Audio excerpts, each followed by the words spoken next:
look, with all of this quarantining and us staying home, a lot of people are starting side hustles from home, and they're also actually making some money from making masks or hand sanitizers, a lot of other things that they are showing a talent for. And some are considering leaving their real jobs to maybe pursue their side hustles. So, ladies, what do you think? What's some advice for leaving a real job for a side hustle? What do you think about that?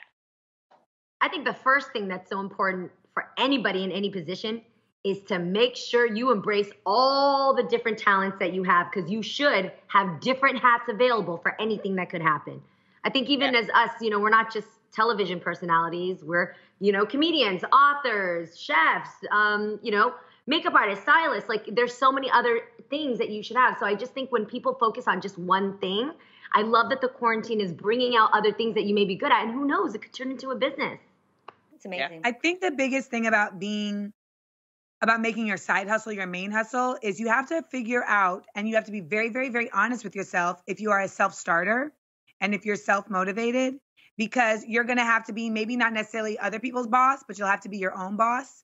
And you sometimes learn that you are not good at triggering yourself to work. Like, you need somebody who's tapping you to tell you. You need somebody who's giving you guidance and structure. Like, I look at Aid and I'm like, yo, the amount of side hustle that Aid has and the entrepreneurship that she's put to work, like, I would love for you to just speak on how you developed that, because that wasn't always your original trajectory. No, I had to figure it out. Guys, I can't make this up. I'm literally approving packaging while we're shooting. I can't make this up. Oh, that's awesome. But just on the side, I'm just like, okay, let me approve this real quick. This is what I feel. I feel it's important that whatever you do, that you be really, really passionate about it.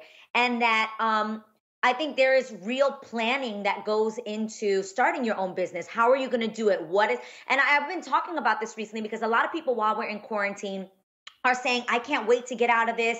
I can't wait to do this, can't wait to do that. And we get so excited for the future, but a lot of us don't prepare for it. We don't strategically plan for it. And I think it's so important when you're wanting to leave your main job and maybe do what you're passionate about. It's important to be strategic about how you're going to do it. What's realistic, what's not realistic. So for me, I was passionate about jewelry and fashion, and there's so many other things I still want to do. But I think it was important to be strategic about how I went about it. Like, how much do I actually have to invest in this company? Do I have the time to do it? Who is actually going to be fulfilling this? With Lavoo, my bag line, I invested 100%. It's 100% mine. So it's 100% of my money that goes into it. Who fulfills it? Me, my mom, Lana, Papa Joe helps us box. Israel helps to pack.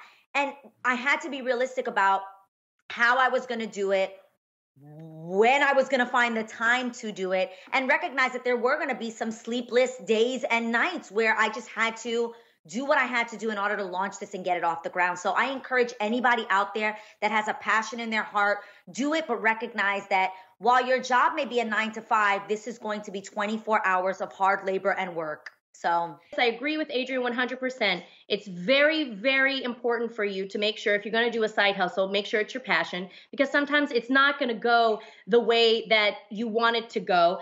And realize too, the job that I'm working, Aiden,